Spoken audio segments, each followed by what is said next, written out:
이탈리아 남쪽 지방에 그 유명한 나폴리항이 있고, 그 나폴리항에서 약 20여 킬로미터 정도 떨어진 곳에 고대 도시의 하나인 폼페이라고 하는 도시가 있었습니다. 서기 79년에 화산이 폭발하여서 그 재가 도시를 덮어버리고 말았습니다. 화산재는 무려 4m 이상을 덮였고 1861년에 처음으로 발굴이 되었습니다. 폼페이 사람들은 무려 1800여 년 동안 화산재에 묻혀 있다가 그 시신이 썩게 되었고, 발굴한 사람들이 시신이 썩으면서 빈 공간이 생긴 곳에 석고 반죽을 채워 넣게 되자 폼페이 사람들의 최후가 되살아나게 된 것입니다. 어떤 가족은 방 안에 피신해 있다가 베수비오 화산이 폭발할 때 내뿜는 유황 연기에 질식해서 죽었습니다. 또 어떤 어머니는 그 죽음이 엄습하는 순간에도 사랑하는 어린 생명을 꼭 껴안고 세상을 떠났습니다. 어떤 의사는 다친 환자를 급히 수술하기 위해서 황급히 수술 도구를 가지고 가다가 죽음을 당했습니다. 어떤 임산부는 만삭이 된 가운데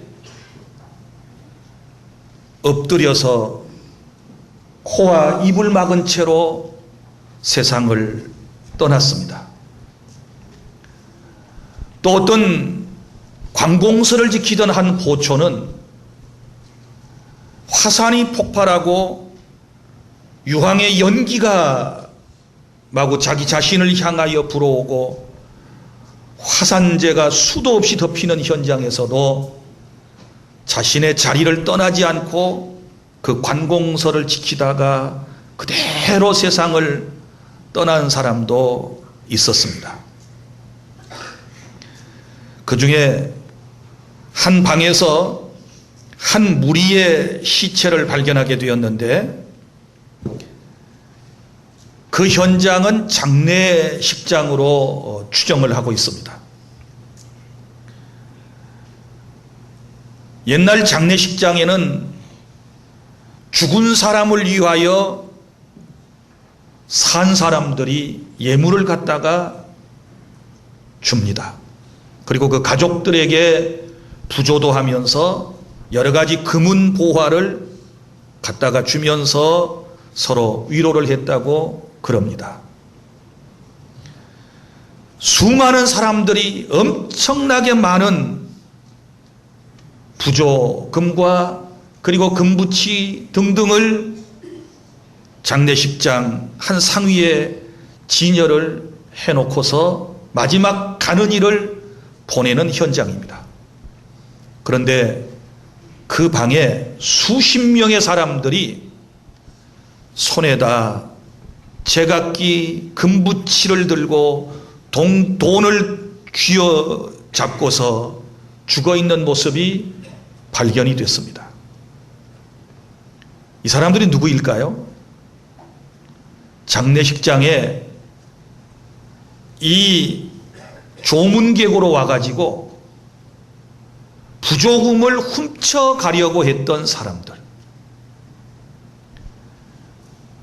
가족들이 잠든 틈을 이용해서 수십 명이나 되는 사람들이 그것을 훔쳐 가지고 도망가다가 화산이 폭발하고 유황 연기에 질식하고 그리고 화산재가 덮여가지고 무려 1800여 년 동안을 그렇게 아무도 그 사실을 알지 못한 채 세월이 흘러왔습니다.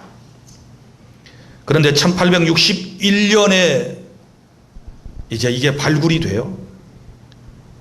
지금까지도 계속 발굴을 하고 있고 폼페이 유적지에 가보면 그때의 찬란했던 문화와 그리고 그 당시 사람들의 여러 가지 생활 풍습 등을 우리가 추론해 볼 수 있습니다.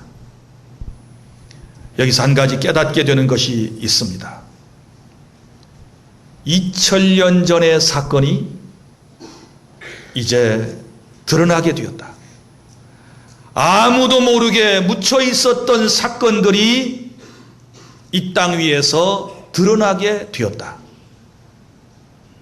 무려 1800여 년 동안 아무도 알지 못했던 사실들이 시간이 되니 드러나게 되었다.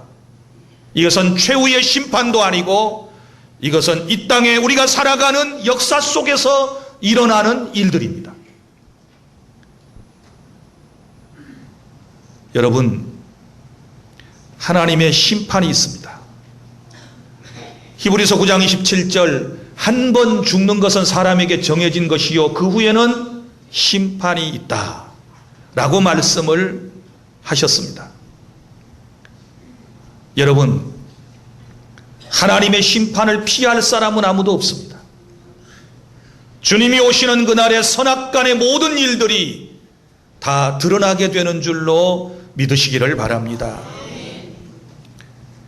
하나님의 심판이 있다는 사실을 믿는 사람은 의롭게 살아가는 것이고 하나님의 심판이 있다는 사실을 믿는 사람들은 복음에 대한 열정을 갖게 되는 것이고 하나님의 심판에 대한 이 사실을 믿고 살아가는 성도의 삶은 능력 있는 성도의 삶으로 나타나게 되는 줄로 믿으시기를 바랍니다. 첫째로 오늘 본문은 하나님의 심판은 죄로 말미암는다 라고 하는 것을 우리에게 말씀을 하고 있습니다. 12절부터 16절까지 내용이 바로 그러한 말씀입니다. 우리가 지금 로마서를 공부하면서 이것을 깨닫고 있습니다. 로마서 1장에서는 이방인들의 죄에 대한 말씀, 그리고 2장에서는 유대인들의 죄에 대한 말씀을 지금 배우고 있습니다. 고로 유대인이나 이방인이나 모두가 다 하나님 앞에 죄인이다 라고 하는 사실을 우리가 알게 되었습니다. 자, 그러면 이제 하나님의 심판은 분명히 있는데 우리 하나님의 심판은 공명정대한 심판인데 우리 하나님의 심판은 옳은 심판인데 하나님께서 사람을 심판하실 때 어떤 기준에 따라서 하시는가? 먼저는 이방인입니다. 유대인을 제외한 모든 사람들을 성경은 이방인이라고 그럽니다. 이 이방인들은 오늘 말씀에 율법을 받지 않았습니다. 율법이 없습니다. 그런데 이방인들에게 하나님께서 주신 것이 있습니다. 모든 사람에게 로마서 1장에서 다 함께 주신 것이 있습니다. 하나님을 알만한 것들을 보여주셨는데 우주 만물, 자연세계를 보여주셨고 그리고 또 사람의 마음속에 양심이라고 하는 것을 주셔서 그것이 율법을 대신하게 했습니다. 그래서 하나님을 알만한 것을 얼마든지 주님이 보여주셨음에도 불구하고 이방인들이 하나님을 믿지 않은 죄, 하나님을 믿지 아니할 뿐더러 하나님의 말씀대로 살지 아니한 그 죄 때문에 이방인들은 결국 심판을 받게 된다. 이 얘기가 오늘 이렇게 표현되어 있습니다. 무릇 율법 없이 범죄한 자는 또한 율법 없이 망하고 이방인을 말하지요. 그 다음에 또 하나는 여기 무릇 율법이 있고 범죄하는 자는 율법으로 말미암아 심판을 받으리라. 누구입니까? 유대인이죠. 하나님께서 유대인들에게는 율법을 주셨습니다. 유대인이 율법을 받았다면 그 율법을 지켜야 하는 것입니다. 그 율법대로 살아야 하는 것입니다. 그런데 안타깝게도 유대인들은 그 율법대로, 그 하나님의 말씀대로 살지를 못했습니다. 그러니 이것 또한 죄가 됩니다. 바로 인생은 유대인이나 이방인이나 모두가 죄 때문에 심판을 받는다. 이 죄의 문제가 해결되지 않게 되면 영원한 지옥의 심판을 받는다. 주님께서 우리에게 엄히 경고하고 있는 말씀인 줄로 믿으시기를 바랍니다. 16절, 곧 나의 복음에 이른 바와 같이 하나님이 예수 그리스도로 말미암아 사람들의 은밀한 것을 심판하시는 그날이라. 여기 보면 그날이 나옵니다. 여기서 말하는 그날은 최후의 심판의 날을 의미하는 것입니다. 우리 주님이 다시 오셔서 모든 각 사람을 심판하시게 되는데, 여기 뭐라고 말씀했습니까? 하나님이 예수 그리스도로 말미암아 사람들의 은밀한 것을 심판하신다, 이렇게 말씀을 하셨습니다. 그러니까 심판의 주체는 하나님이신데, 이 하나님이 누구로 말미암아? 예수님으로 말미암아 심판하신다. 구원도 예수님을 통해서 예수님으로 말미암아 구원받게 되는 줄로 믿으시기를 바랍니다. 요한복음 14장 6절에 내가 곧 길이요 진리요 생명이니 나로 말미암지 않고는 아버지께로 올 자가 없느니라. 우리가 예수님으로 말미암아 예수님을 믿음으로써 구원받게 되는 것처럼 하나님의 심판도 예수님으로 말미암아 심판을 받게 된다는 사실을 기억하시기를 바랍니다. 그런데 여기 사람들의 은밀한 것이다, 이렇게 말씀을 하셨습니다. 은밀한 것, 아무도 없는 가운데서 행했던 것, 아무도 보지 않은 가운데서 행했던 것, 내 마음속에 품고 있었던 것, 바로 이런 은밀한 것들을 심판하시겠다고 주께서 우리에게 말씀을 하셨습니다. 사랑하는 주 안의 성도 여러분, 우리의 삶은 반드시 다 드러난다는 사실을 기억하시기를 바랍니다. 요즘 우리 경찰들의 범죄 이 검거율이 굉장히 높아졌어요. 어떻게 경찰들이 범인을 잘 잡아내는 줄 아십니까? 소위 CCTV 때문에 그래요. 우리 교회도 CCTV가 지금 돌아가고 있고 우리 예배하는 모든 것을 전부 녹화를 하고 있습니다. 여러분이 적어도 교회 반경 어디 쪽으로 들어오셨던지 간에 여러분의 모습은 전부 다 녹화가 되어 있습니다. 적어도 근 6개월에서 8개월 이상은 그것을 보존할 수 있습니다. 얼마든지 여러분들의 교회에 출입한 상황이라든지 예배하는 모습들이라든지 여러분이 교회에 와서 헌신하는 것들을 우리는 다시 돌려볼 수 있습니다. 이런 시대에 살고 있습니다. 우리 하나님은 전지하신 하나님이십니다. 우리 하나님은 모든 것을 다 알고 계시는 하나님이십니다. 우리의 마음까지도 다 알고 계시는 하나님께서 내 마음과 내가 살아가는 모든 것들을 주님께서 다 기록하시고 다 기억하셨다가 마지막 날에 심판하신다는 사실을 기억하시기를 바랍니다. 각인이 행한 대로 드러나게 될 것이다라고 주님께서 우리에게 말씀해 주셨습니다. 그래서 사람은 죄로 말미암아 심판을 받는다라고 하는 것이 오늘 본문의 12절부터 16절까지 말씀이고, 그 다음에 둘째는 17절부터 24절까지 심판의 대상의 특징에 대한 말씀이 나옵니다.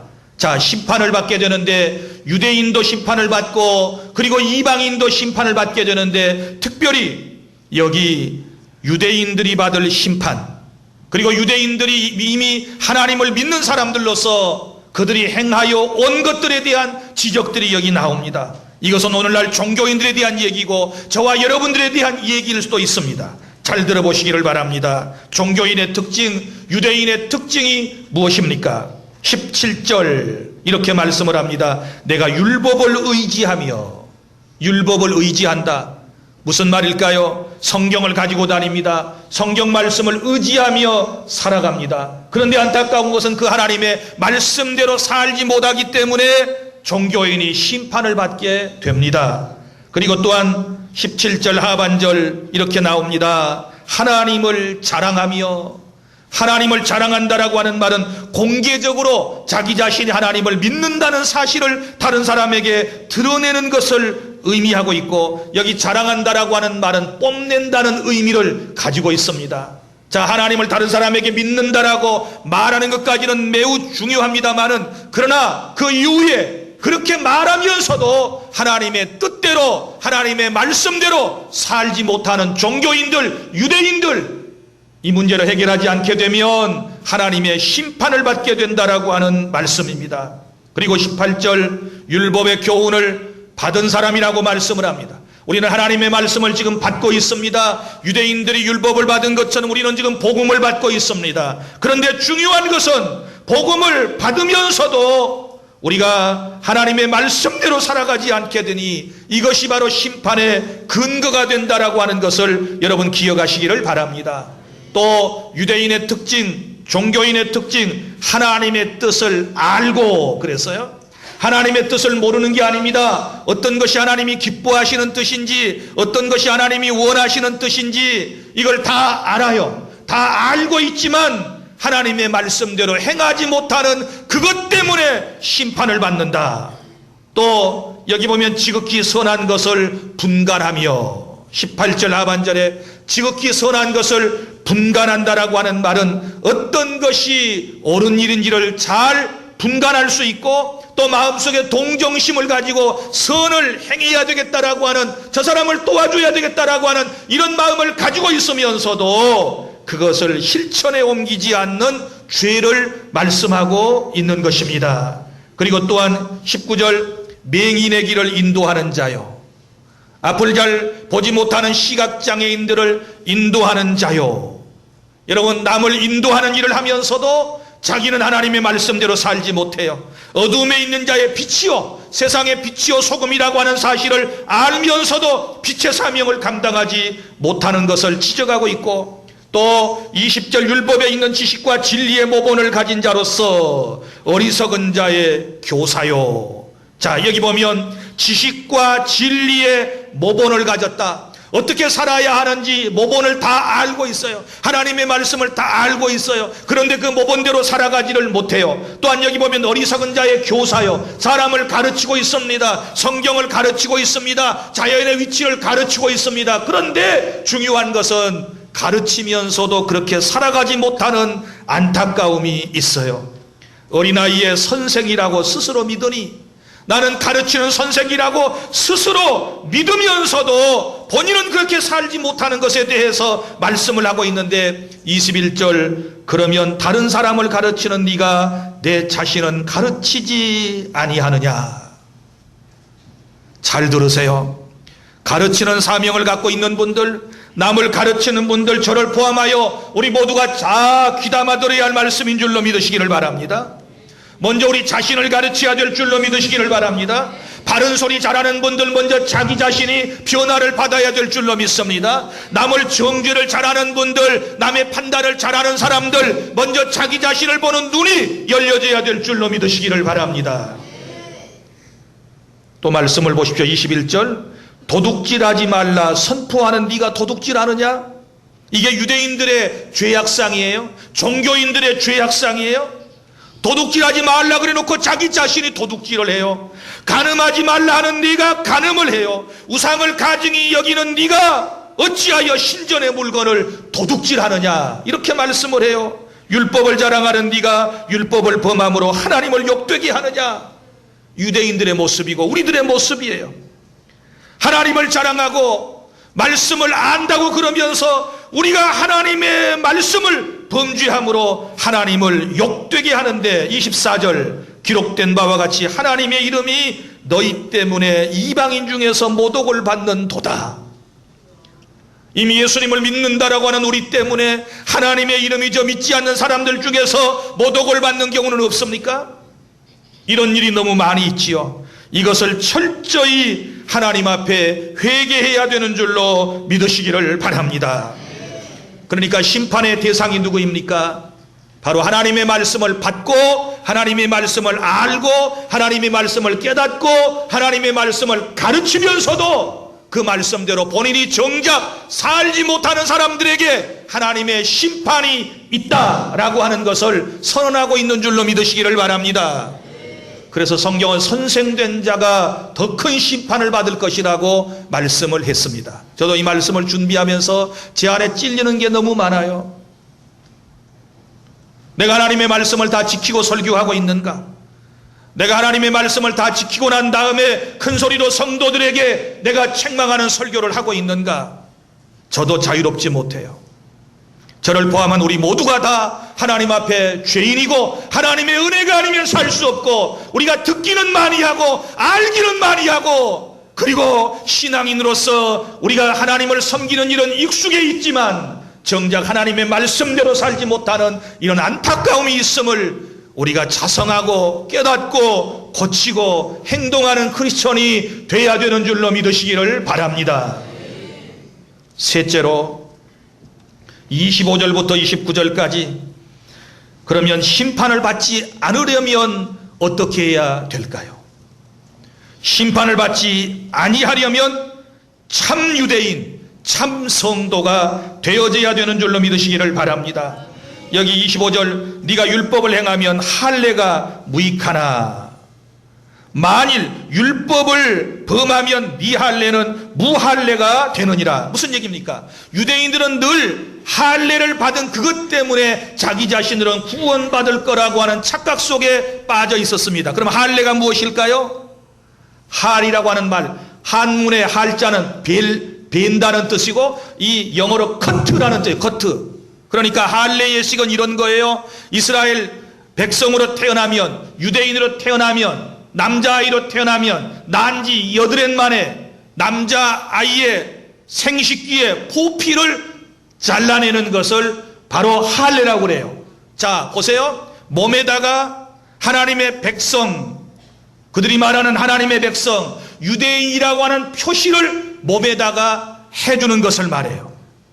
그러니까 늘 그들은 할례 받았다는 이것 때문에 늘 문제가 되는 거예요.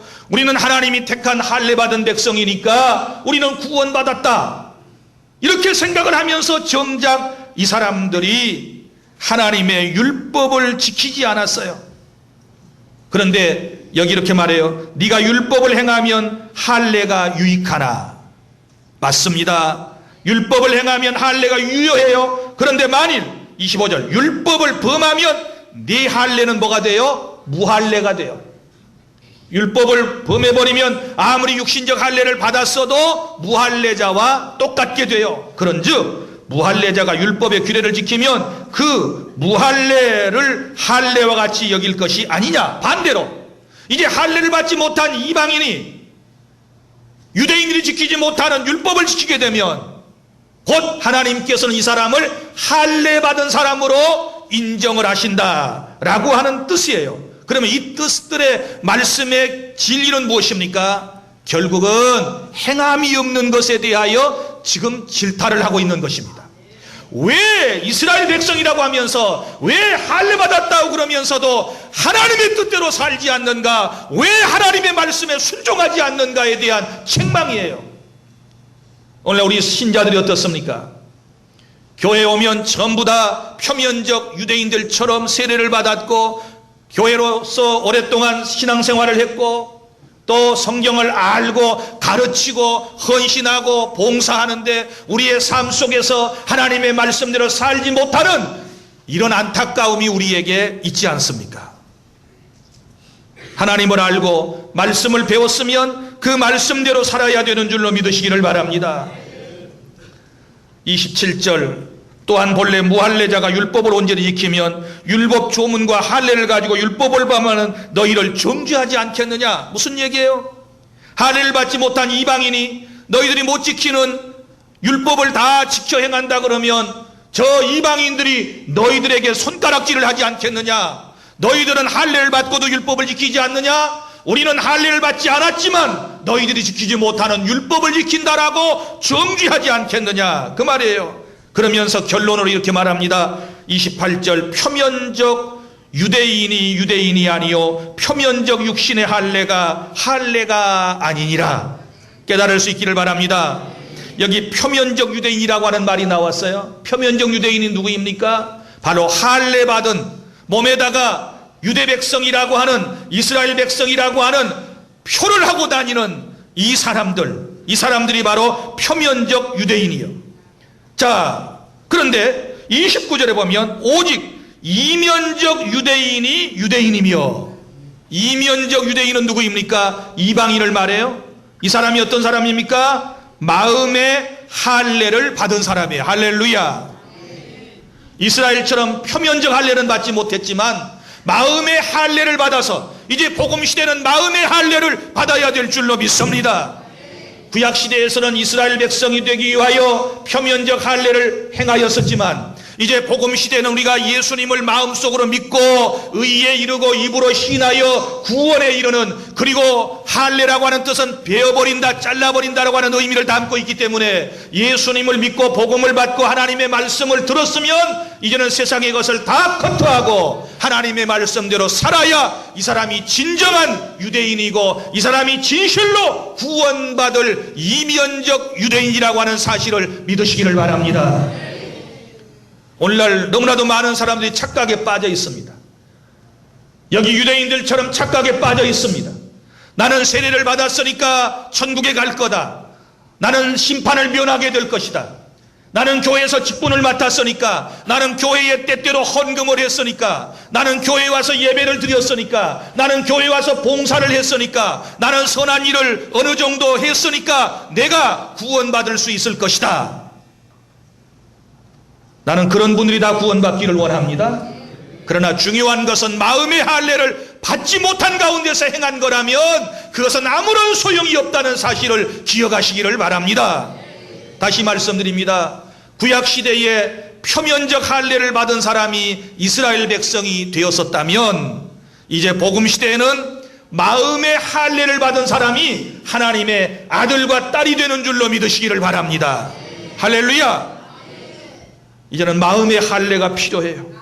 우리의 마음속에 잘라야 할 것을 잘라버리고 버려야 할 것을 버리고 우리 마음속에서 결심과 다짐을 해야 합니다. 내가 하나님의 말씀대로 살기를 원한다. 하나님의 뜻대로 살아가리라. 세상의 것은 다 정리하고 이제는 주의 말씀 의지하고 살 것이다 라고 하는 이런 마음이 우리 속에 일어나야 될 줄로 믿으시기를 바랍니다.